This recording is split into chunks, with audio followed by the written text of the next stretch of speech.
کوشش کریں گے کہ فرسٹ آف آل آپ کو شاعر مشرق کیوں کہا جاتا ہے، اس پہ ہم بات کریں گے. آپ نے خود ہی آپ کی شاعری میں خود ہی کا جو ہے لفظ ہے نا یہ ہمیں بہت ملا ہے، اس پہ ہم آج جاننے کی بات کریں گے. ناظرین اس کے ساتھ ساتھ اقبال نے نوجوانوں کو بلند حوصلہ دیا، ایمان اور عمل کی دعوت بھی دی. ناظرین ہمیشہ آپ نے دیکھا ہوگا کہ اقبال کی شاعری میں ایک پیغام ہمیں دیکھنے کو ملا ہے جس نے ہمیشہ نئی راہوں کی تلاش اور خود پر یقین رکھنے کی جو تعلیم ہے وہ ہمیں اس میں نظر آتی ہے. تو آج ہم اسی پہ بات کریں گے، آپ کی زندگی پہ بات کرنے کی کوشش کریں گے، آپ کی شاعری پہ بات کرنے کی ہم کوشش کریں گے، اور اس میں جو خود ہی کا ہمیں تصور بہت زیادہ دیکھنے کو ملتا ہے اس ایلیمنٹ پہ ہم بات کریں گے. اس پہ ڈسکشن کے لیے اسٹوڈیو میں مہمان ہمیں جوائن کر چکے ہیں. جی آپ انہیں ہمارے بہت سارے پروگرام میں دیکھتے ہیں، سچ کی اسکرین پہ آپ نے ان کو دیکھا ہے اور بھی دیگر ٹی وی چینل کی اسکرین پہ آپ ان کو دیکھتے رہتے ہیں. بہت ہی معتبر شخصیت ہمارے ساتھ ہیں جی، پروفیسر ڈاکٹر اطہر قسیم صاحب ہمارے ساتھ ہیں. جی السلام علیکم ڈاکٹر صاحب. وعلیکم السلام. بہت شکریہ ڈاکٹر صاحب آپ کے وقت کا. جی آپ کا شکریہ. بہت ہی اہم ہمارا آج کا ٹاپک ہے، چونکہ کل آپ کے یعنی کہ اقبال کی یوم پیدائش تھی، بٹ چونکہ ہمارا کل پروگرام نہیں ہوتا تو ہماری ٹیم نے آج ضروری سمجھا کہ ہم اس پہ آج ضرور بات کریں، کیونکہ بہت ہی آپ ہمارے لیے معتبر شخصیت اور ان پہ ہم ڈسکشن نہ کریں ایسا ہو نہیں سکتا. تو سب سے میں پہلے چاہوں گی کہ آپ اقبال کی جو ایک اپنی ایک لائف تھی اس پہ ذرا روشنی ڈالیے، ان کی جو تعلیم تھی، جو ان کی پیدائش کا، ان کی ایک پرورش کا ایک سلسلہ تھا، اس پہ مختصر سی روشنی ڈالیے. پھر آپ کو شاعر مشرق کیوں کہا جاتا ہے یہ بھی بتائیے. جی بہت شکریہ آپ کا، اور میں بڑی خوشی محسوس کرتا ہوں آپ کے اس پروگرام میں آ کے، کیونکہ سچ ٹی وی کا یہ شیوا رہا ہے کہ پاکستانیت کے حوالے سے قائد اعظم کے جب آتے ہیں دن 25 دسمبر اس حوالے سے، اور خاص طور پہ علامہ اقبال کے حوالے سے آپ جو پروگرامز کرتے ہیں وہ میں سمجھتا ہوں کہ وقت کی ضرورت ہے، حالات کا تقاضا ہے، اور مبارکباد ہے آپ کی ساری انتظامیہ کو کہ ایسے اچھے پروگرام آپ قوم کے لیے نشر کرتے ہیں. بہت شکریہ. آپ نے علامہ اقبال کی بات کی تو 9 نومبر علامہ اقبال کا یوم پیدائش ہے. 1877 میں وہ سیالکوٹ میں پیدا ہوئے تھے. شہر اقبال سیالکوٹ کو کہا جاتا ہے، اور یہ ہمارے لیے خوشی کی بات ہے، یا ہم بڑے فخر سے یہ بات کہہ سکتے ہیں کہ اقبال ہمارے قومی شاعر ہیں. اور قومی شاعر بنتے تک ان کا جو سفر ہے زمانہ طالب علمی کا اور اس کے بعد پریکٹیکل لائف میں آنے کا، وہ کتابوں میں، تاریخ کی کتابوں میں بڑے روشن حروف سے لکھا ہوا ہے. اگر ہم ابتدائی بات کریں تو ان کی تعلیم سیالکوٹ میں ہوئی، اور مولوی میر حسن سے انہوں نے تعلیم حاصل کی. ایک مشہور واقعہ جو میں نئی نسل کے بچوں کے لیے یہ بتانا چاہوں گا، جو بڑا مشہور واقعہ ہے، کہ اقبال ایک دفعہ اپنی کلاس میں تاخیر سے پہنچے. تو استاد محترم نے پوچھا کہ اقبال دیر سے کیوں آئے ہو؟ تو انہوں نے کہا کہ اقبال ہمیشہ دیر سے ہی آتا ہے. تو اقبال کا مطلب ہوتا ہے مقام اور مرتبہ اور فضیلت اور بلند درجہ. تو یہ سٹرگل اور محنت کے بعد ہی حاصل ہوتا ہے یہ درجہ جو ہوتا ہے. اقبال نے ابتدائی تعلیم سیالکوٹ سے حاصل کرنے کے بعد پھر گورنمنٹ کالج لاہور کا رخ کیا. تو گورنمنٹ کالج لاہور آپ جانتی ہیں کہ اس زمانے میں بھی اور اب بھی ایشیا کا ایک انتہائی بڑا کالج، بڑا تعلیمی ادارہ اور بڑا معتبر تعلیمی ادارہ. بڑے بڑے لوگ وہاں سے فارغ التحصیل ہوئے. تو علامہ اقبال نے آ کے گورنمنٹ کالج لاہور میں تعلیم حاصل کرنا شروع کی، اور لاہور ہی کے ایک محلے میں جو داتا دربار کے قریب ہے وہاں پہ انہوں نے قیام کیا. بازار حکیمہ اس گلی کا نام تھا جہاں اقبال رہائش پذیر تھے. بعد میں اقبال ہاسٹل کے اندر بھی آ گئے، گورنمنٹ کالج لاہور کے ہاسٹل میں قیام پذیر ہوئے. اور ابھی گزشتہ سالوں میں گورنمنٹ کالج لاہور کی انتظامیہ نے اس کمرے کا بھی کھوج لگا لیا جس کمرے میں اقبال رہتے تھے، اور وہ تاکہ اقبال کا نام اس کو دیا گیا. اور یہ میرے لیے بھی بڑے اعزاز کی بات ہے کہ میں بھی اسی کالج سے فارغ التحصیل ہوں جس کالج سے حکیم الامت جیسی شخصیت فارغ التحصیل ہوئی. پھر وہاں سے ایم اے فلسفہ کرنے کے بعد اقبال اعلیٰ تعلیم کے لیے یورپ تشریف لے گئے، اور وہاں سے انہوں نے پھر پی ایچ ڈی جرمنی سے کیا، میونخ یونیورسٹی جرمنی سے. پی ایچ ڈی میں جو اقبال کا ٹاپک تھا وہ تھا the development of meta physics in Persia, Iran میں ما بعد الطبیعیات کا ارتقاء. اس کے لیے انہوں نے پورا ایرانی ادب پڑھا، فارسی ادب پڑھا. ایک بات یہاں پہ میں اور بتاتا چلوں جو قوموں کی تاریخ میں بڑی اہم ہوتی ہے کہ ہر قوم اپنی زبان کا تحفظ کرتی ہے اور اس کا ادراک رکھتی ہے اور اس کو اپنی احساس ملکیت کے ساتھ لے کر آگے چلتی ہے. جرمنی میں جب علامہ اقبال کا ایڈمیشن ہو رہا تھا، داخلہ ہو رہا تھا، تو انہوں نے داخلہ دینے سے انکار اس لیے کیا کہ اقبال کو جرمن زبان نہیں آتی تھی، اور جرمنی میں داخلہ لینے کے لیے، تعلیم حاصل کرنے کے لیے ضروری تھا کہ ان کی زبان آتی ہو طالب علم کو۔ تو علامہ اقبال کو پھر پروفیسر آرنلڈ کی مداخلت پہ وہاں پہ ایڈمیشن ملا، اور تاریخ کی کتابیں بتاتی ہیں کہ وائوا دینے کے لیے اقبال نے پھر جرمن زبان سیکھی، اور وائوا جو ہوا ان کا پی ایچ ڈی کا وہ جرمن زبان میں ہوا۔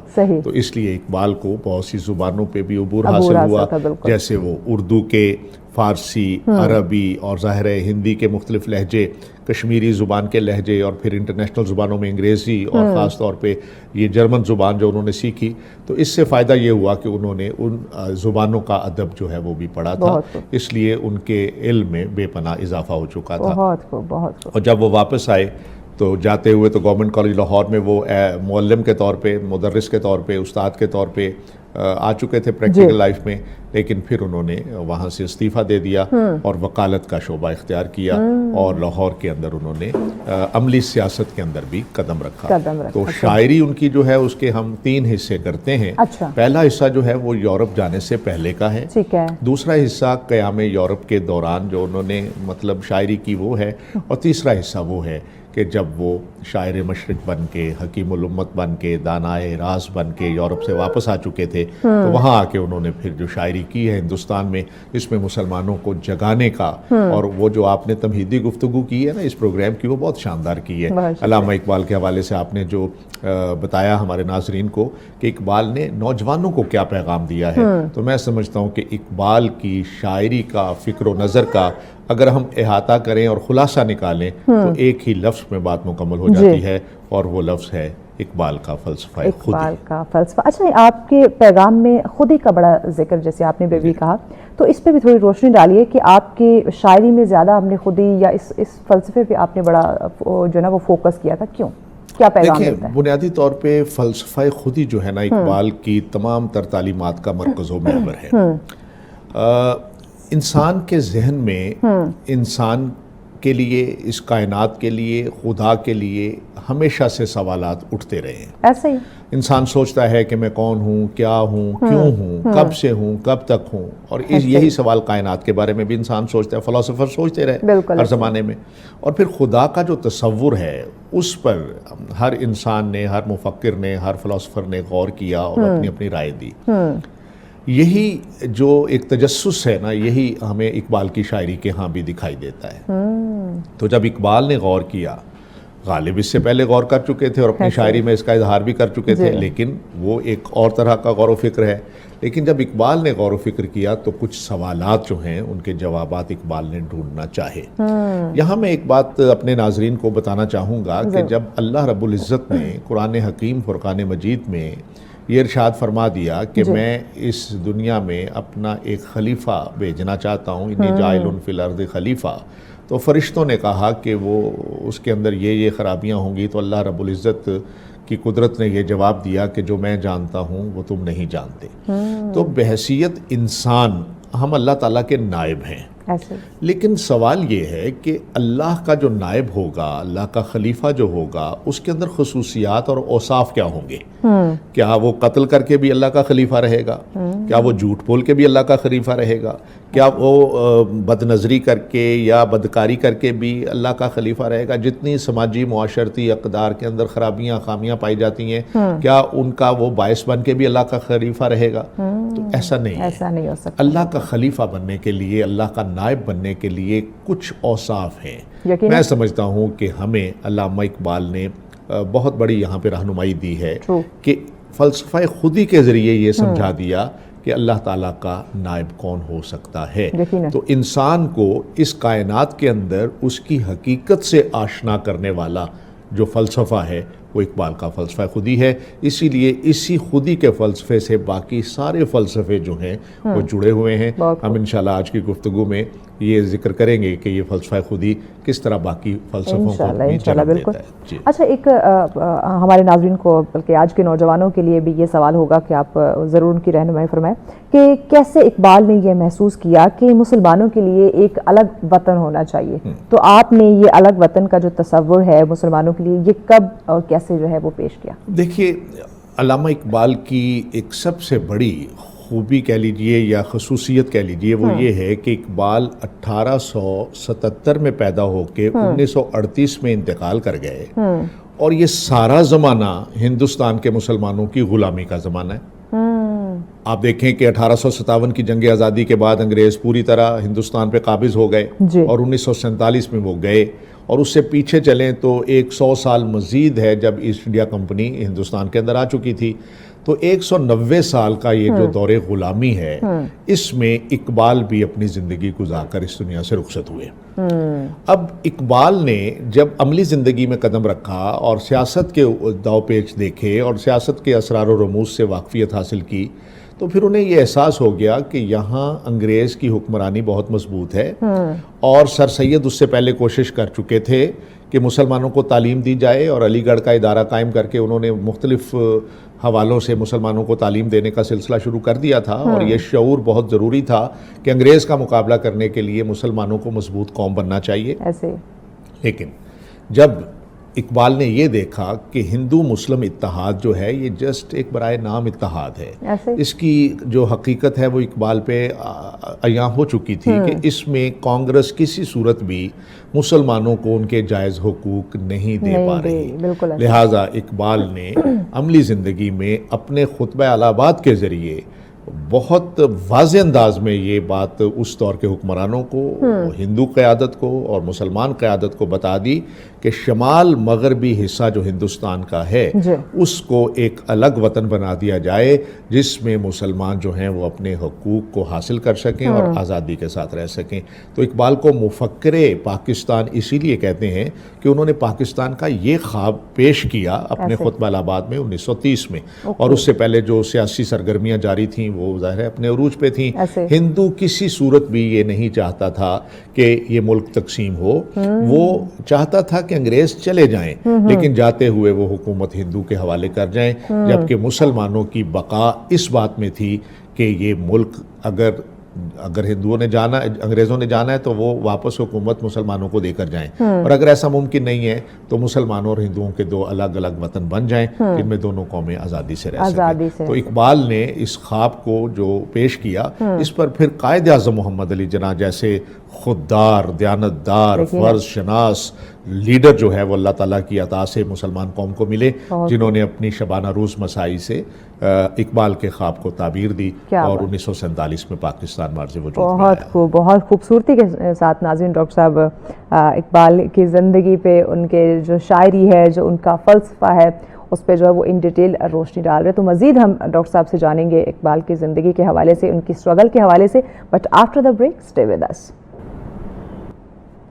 ویلکم بیک ناظرین، آپ دیکھ رہے ہیں سچ سویرا۔ آج کا ہمارا جو پہلا ٹاپک ہے جس پہ ہم بات کر رہے ہیں اقبال اور خودی کا تصور، چونکہ آپ کو پتہ ہے کل اقبال کے یوم پیدائش تھی، لیکن ہم نے آج اس پہ پروگرام کرنا ضروری سمجھا بیکاز کل ہمارا پروگرام نہیں تھا۔ ڈاکٹر صاحب ہمارے ساتھ ہیں۔ ڈاکٹر صاحب، ہم بات کر رہے تھے آپ کی زندگی پہ، آپ نے جس طرح سے آپ کی جرنی سٹارٹ ہوئی، آپ نے اپنی جو شاعری کا آغاز کیا، جو آپ نے تصور پیش کیا پاکستان کے لیے، اس پہ ہم اوور آل بات کر رہے تھے، لیکن ہم چاہ رہے ہیں کہ آپ کے جو فلسفہ خودی ہے اس پہ تھوڑی سی مزید ان ڈیٹیل بات کر لیں، اور ساتھ میں جو فلسفہ شاہین ہمیں، کیونکہ اس پہ بھی بڑا انہوں نے فوکس کیا، تو اس پہ بات کر لیتے ہیں، اور ساتھ میں یہ بتائیے گا کہ آپ کے اس فلسفے کو سمجھتے ہوئے اس کو ہم اپنی زندگی پہ کیسے لاگو کر سکتے ہیں۔ فلسفہ خودی کی جب ہم بات کرتے ہیں تو میں یہاں یہ بات کہنا چاہوں گا کہ یہ جذبہ خودی جو ہے یہ ایک انتہائی طاقتور جذبہ ہے اقبال کے ہاں اور انسانیت کے ہاں۔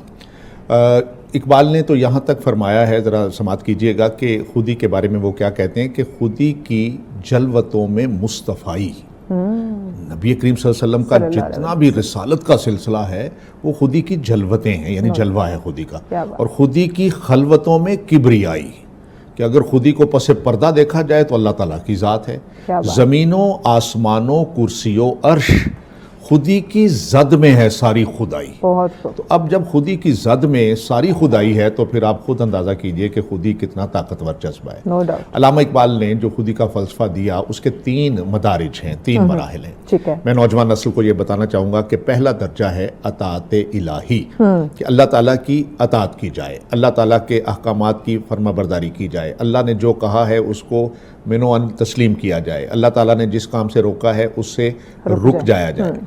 جب یہ ایک پہلی منزل انسان پوری کرتا ہے اطاعت الہی کی تو پھر وہ ایک دوسری منزل میں چلا جاتا ہے، اور وہ دوسری منزل ہے ضبط نفس، کہ آپ نے اپنے اوپر قابو کیسے پانا ہے، اپنی نفسانی خواہشات کو کیسے اپنے کنٹرول میں کرنا ہے۔ یہ ایک بہت مشکل مرحلہ ہے کہ اللہ نے کہا ادھر نہیں دیکھنا تو ادھر نہیں دیکھنا، اللہ نے کہا کہ یہ کام کرنا ہے تو یہ کرنا ہے، نماز وقت پہ پڑھنی ہے تو پڑھنی ہے، روزے جو ہیں فرض ہیں تو فرض ہیں، انسانیت کی خدمت، ماں باپ کی خدمت، جتنے بھی احکامات ہیں ان کے اوپر اگر آپ کا جی نہیں بھی چاہ رہا اور پھر بھی آپ کریں تو یہ ضبط نفس ہے۔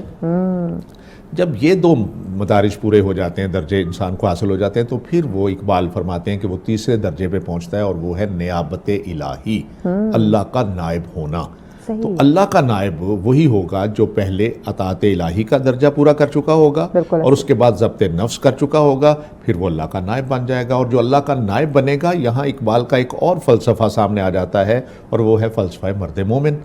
تو مرد مومن وہی ہوگا جو خودی کا حامل ہوگا، جس کے دل میں خودی کا جذبہ جتنا مضبوط ہوگا اتنا ہی وہ مرد مومن ہوگا۔ اور یاد رکھیے، مرد مومن کا جو تصور اقبال نے دیا وہ رسالت مآب صلی اللہ علیہ وآلہ وسلم کی ہستی کو سامنے رکھ کے دیا کہ حضور مرد مومن ہے کائنات کے اندر، جو جتنا حضور کی سنت کے قریب ہوا اتنا ہی وہ مرد مومن بن گیا۔ اور مرد مومن کی خوبیاں دیکھیے کہ مرد مومن کبھی جھوٹ نہیں بولتا، بالکل ایسے، مرد مومن کبھی حرام نہیں کھاتا، مرد مومن کبھی اس دنیا سے جی نہیں لگاتا۔ اور یہی تین خوبیاں اقبال نے مرد مومن کے بارے میں کہا تھا کہ رزم حق و باطل ہو تو فولاد ہے مومن، ہو حلقہ یاراں تو بریشم کی طرح نرم، رزم حق و باطل ہو تو فولاد ہے مومن۔ اور ہاتھ ہے اللہ کا بندہ مومن کا ہاتھ، غالب و کار آفریں، کار کشا، کار ساز۔ تو اقبال نے تو مرد مومن کی بہت بڑی شان بتائی ہے، اور اس کی خوبیاں جو میں نے ابھی بتائیں عرض کی وہ یہ تھیں کہ وہ جھوٹ نہیں بولتا، رزق حرام نہیں کھاتا، دنیا سے جی نہیں لگاتا، اور اپنی نظر نیچی نہیں کرتا بلکہ بلند نظری کے ساتھ زندہ رہتا ہے، نظریے کے ساتھ زندہ رہتا ہے۔ اور یہی تین خوبیاں شاہین کے اندر ہیں۔ شاہین گھونسلہ نہیں بناتا، شاہین اونچی پرواز کرتا ہے، شاہین کسی کا مارا ہوا شکار نہیں کھاتا۔ تو اقبال کے پسندیدہ پرندوں میں شاہین اس لیے ہے کہ اس کے اندر بعین ہی وہی خوبیاں ہیں جو مرد مومن کے اندر ہیں۔ اور اقبال چاہتے ہیں کہ نوجوان جتنے بھی ہیں امت کے وہ مرد مومن بنے، وہ شاہین بنے۔ اقبال نے ایک نظم کہی جس میں انہوں نے ایک ہندی مکتب سے یوں بات کی، ہندی مکتب سے مراد جہاں ہندو بچے پڑھ رہے تھے۔ اقبال نے کہا، اقبال یہاں نام نہ لے علم خودی کا، موضوع نہیں مکتب کے لیے ایسے مقالات، بہتر ہے کہ بیچارے ممولوں کی نظر سے پوشیدہ رہیں بعض کے احوال و مقامات۔ کہ اگر ہندو بچوں کو جن کی آنکھوں میں خوف ہے، اگر یہ بتایا جائے کہ باز کیسے زندہ رہتا ہے، شاہین کیسے زندہ رہتا ہے، گزر اوقات کر لیتا ہے یہ کوہ بیاباں میں، کہ شاہین کے لیے ذلت ہے کار آشیاں بندی، تو اقبال تو شاہین کو جو پورٹریٹ کر رہے ہیں وہ اگر کوئی بچہ ایسا سن لے گا جس کا دل، جس کا نظریہ کچھ نہیں، جس کا دل چھوٹا سا ہے، جس کی نظروں میں خوف ہے، وہ تو مر جائے گا۔ اس لیے مسلمان بچے کو یہ زیب دیتا ہے کہ وہ اقبال کا شاہین بنے، اور شاہین بننے کا مطلب یہ ہے کہ خوددار بنے، غیرت مند بنے، جذبہ خودی سے اپنے آپ کو مزین کرے، اپنے دل کو، اور اس کائنات کے اندر اپنے وجود کو محسوس کرتے ہوئے کہ اگر اللہ ایک ہے تو اس کا شاہکار بھی ایک ہے، اگر اللہ ون اینڈ اونلی ہے تو میں بھی ون اینڈ اونلی ہوں، اور میں اللہ کی اس تخلیق کا شاہکار ہوں جس پہ اس نے مجھے اپنا نائب بنایا ہے۔ لیکن پیک پہ پہنچ کے فلسفہ خودی جو ہے وہ فلسفہ رموز بے خودی میں شامل ہوتا ہے کہ میں کچھ نہیں ہوں، جو کچھ بھی ہے وہ میرا اللہ ہے۔ تو فلسفہ خودی کی پیک پہ جو پہنچتے ہیں وہ در حقیقت اللہ کی محبت میں چلے جاتے ہیں، پھر وہ اپنے آپ کو فنا فی اللہ کر دیتے ہیں۔ کیا بات ہے، کیا بات ہے ڈاکٹر صاحب۔ اقبال کے جو پیغام ہے اس میں اگر آج کے نوجوانوں کی ہم بات کریں تو آج کے نوجوانوں کے لیے یہ کیوں اہم ہے اور کیا پیغام ملتا ہے؟ آج کے نوجوانوں کو اپنے وطن سے محبت کرنی ہے، اس لیے انہیں اقبال کو پڑھنا چاہیے، نہ صرف پڑھنا چاہیے بلکہ سمجھنا چاہیے، بلکہ اس پہ عمل کرنا چاہیے۔ اقبال کے جتنے فلسفے ہیں جن میں فلسفہ خودی ہے، فلسفہ مرد مومن ہے، فلسفہ شاہین ہے، فلسفہ سخت کوشی ہے، فلسفہ عشق و محبت ہے، عقل و خرد ہے، اور اس کے بعد فلسفہ حب رسول ہے، ان سارے فلسفوں کو پڑھنے کے بعد ایک نوجوان آج کا پاکستانی قوم کا نمائندہ بن سکے گا۔ اور پاکستان اس وقت آپ جانتی ہیں کہ اندرونی طور پہ بھی خلفشار کا شکار ہوتا ہے، اور بیرونی نظریں جو ہیں وہ بھی اس پہ لگی ہوتی ہیں، تو سب سے زیادہ ذمہ داری